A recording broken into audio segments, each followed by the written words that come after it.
Vietnam, the war that killed trust. The legacy of the war still shapes America, even if most of us are too young to remember it. By Karl Merlantis, January 7, 2017. Paragraph 1. In the early spring of 1967, I was in the middle of a heated 2 a.m. hallway discussion with fellow students at Yale about the Vietnam War. I was from a small town in Oregon, and I had already joined the Marine Corps Reserve. My friends were mostly from East Coast prep schools. One said that Lyndon B. Johnson was lying to us about the war. I blurted out, but an American president wouldn't lie to Americans. They all burst out laughing. Paragraph 2. When I told that story to my children, they all burst out laughing too. Of course presidents lie. All politicians lie. God, Dad, what planet are you from? Paragraph 3. Before the Vietnam War, most Americans were like me. After the Vietnam War, most Americans are like my children. Paragraph 4. America didn't just lose the war and the lives of 58,000 young men and women. Vietnam changed us as a country. In many ways for the worse. It made us cynical and distrustful of our institutions, especially of government. For many people, it eroded the notion, once nearly universal, that part of being an American was serving your country. Paragraph 5. But not everything about the war was negative. As a Marine lieutenant in Vietnam, I saw how it threw together young men from diverse racial and ethnic backgrounds and forced them to trust one another with their lives. It was a racial crucible that played an enormous, if often unappreciated, role in moving America toward real integration. Paragraph 6. And yet, even as Vietnam continues to shape our country, its place in our national consciousness is slipping. Some 65% of Americans are under 45 and so unable to remember the war. Meanwhile, our wars in Iraq and Afghanistan, our involvement in Syria, our struggle with terrorism, these conflicts are pushing Vietnam further into the background. Paragraph 7. All the more reason, then, for us to revisit the war and its consequences for today. This essay inaugurates a new series by the Times, Vietnam 67, that will examine how the events of 1967 and early 1968 shaped Vietnam, America, and the world. Hopefully, it will generate renewed conversation around that history, now half a century past. Paragraph 8. What readers take away from that conversation is another matter. If all we do is debate why we lost or why we were there at all, we will truly miss the important question. What did the war do to us as Americans? Vietnam changed the way we looked at politics. We became inured to our leaders lying in the war. The fabricated Gulf of Tonkin incident, the number of pacified provinces, and what did pacified mean anyway? The inflated body counts. Paragraph 10. People talked about Johnson's credibility gap. This was a genteel way of saying that the president was lying. Then, however, a credibility gap was considered unusual and bad. By the end of the war, it was still considered bad, but it was no longer unusual. When politicians lie today, fact checkers might point out what is true, but then everyone moves on. Paragraph 11. We have switched from naivete to cynicism. One could argue that they are opposites, but I think not. With naivete, you risk disillusionment, which is what happened to me and many of my generation. Cynicism, however, stops you before you start. It alienates us from the government, a phrase that today connotes bureaucratic quagmire. It threatens democracy because it destroys the power of the people to even want to make change. Paragraph 12. You don't finish the world's largest highway system, build huge numbers of public schools and universities, institute the Great Society, fight a major war, and go to the moon, which we did in the 1960s, simultaneously, even if you're cynical about government and politicians. Paragraph 13. I live near Seattle, hardly Donald J. Trump territory. Most of my friends cynically deride Mr. Trump's slogan, "Make America Great Again," citing all that was wrong in the olden days.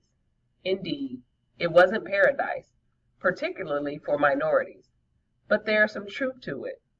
We were greater than. It was the war, not liberalism, not immigration, not globalization, that changed us. Paragraph 14. In December 1968, I was on a blasted and remote jungle hilltop about a kilometer from the demilitarized zone. A chopper dropped off about 3 weeks of sodden mail and crumpled care packages. In that pile was a package for Ray Delgado, an 18-year-old Hispanic kid from Texas. I watched Ray tear into the aluminum foil wrapping and, smiling broadly, hold something up for me to see. Paragraph 15. What's that? I asked. Paragraph 16. It's tamales from my mother. Paragraph 17. What are tamales? Paragraph 18. You want to try one? He asked. Paragraph 19. Sure. I looked at it, turned it over, then stuck it in my mouth and started chewing. Ray and his other Hispanic friends were barely containing themselves as I was gamely chewing away and thinking, no wonder these Mexicans have such great teeth. Paragraph 20.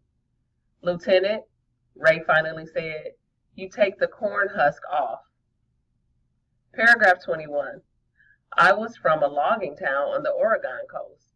I'd heard of tamales, but I'd never seen one. Until I joined my company of Marines in Vietnam, I'd never even talked to a Mexican. Yes, people like me call people like Ray Mexicans, even though they were as American as apple pie and tamales. Racial tension where I grew up was the Swedes and the Norwegians scoring off against the Finns every Saturday night in the parking lot outside the dance at the Labor Temple. Paragraph 22. President Harry Truman ordered the integration of the military in 1948. By the time of the Vietnam War, the races were serving together. But putting everyone in the same units is very different than having them work together as a unit. Paragraph 23. Our national memory of integration is mostly about the brave people of the civil rights movement. Imagine arming all those high school students from Birmingham, Alabama, white and black, with automatic weapons in an environment where using these weapons was as common as having lunch, and they are all jacked up on testosterone. That's racial tension. Paragraph 24. During the war, there were over 200 fraggings in the American military, murders carried out by fragmentation grenades, which made it impossible to identify the killer. Almost all fraggings, at least when the perpetrator was caught, were found to be racially motivated. Paragraph 25. And yet, the more common experience in combat was cooperation and respect. If I was pinned down by enemy fire and I needed an M79 man, I'd scream for Thompson because he was the best. I didn't even think about what color Thompson was. Paragraph 26. White guys had to listen to soul music and black guys had to listen to country music. We didn't fear one another, and the experience stuck with us. Hundreds of thousands of young men came home from Vietnam with different ideas about race, some for the worse, but most for the better. Racism wasn't solved in Vietnam, but I believe it was where our country finally learned that it just might be possible for all to get along. Paragraph 27. I was at a reading recently in Fayetteville, North Carolina, when a young couple appeared at the signing table. He was standing straight and tall in army fatigues. She was holding a baby in one arm and hauling a toddler with the other. They both looked to be about 2 years out of high school. The woman started to cry. I asked her what was wrong, and she said, "My husband is shipping out again tomorrow." I turned to him and said, "Wow, your second tour?" Paragraph 28. No, sir, he replied, my seventh. Paragraph 29. My heart sank.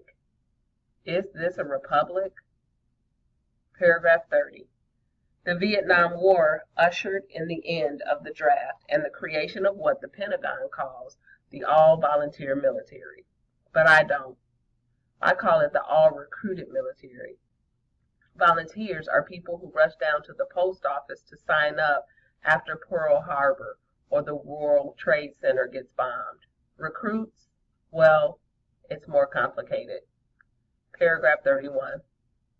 When I was growing up, almost every friend's father or uncle had served in World War II.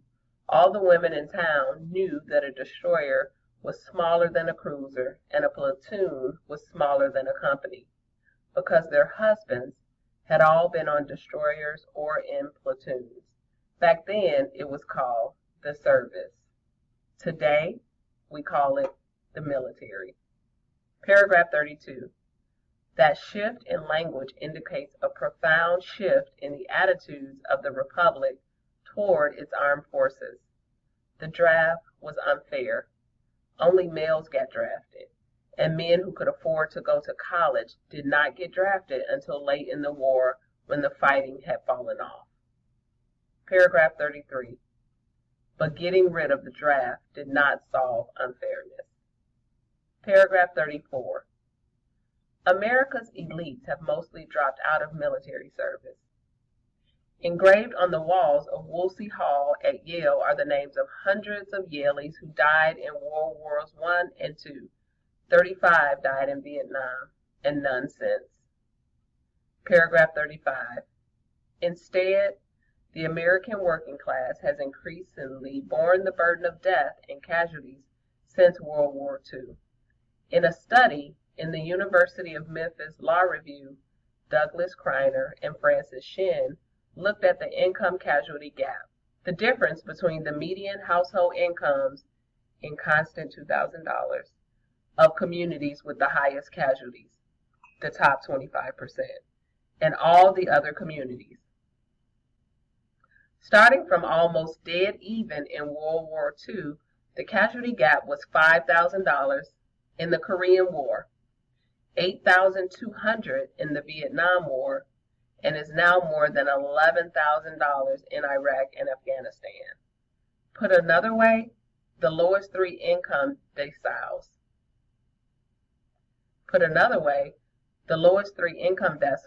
Have suffered 50% more casualties than the highest. Paragraph 36. If these iniquities continue to grow, resentment will grow with it. With growing resentment, the already wide divide between the military and civilians will also widen.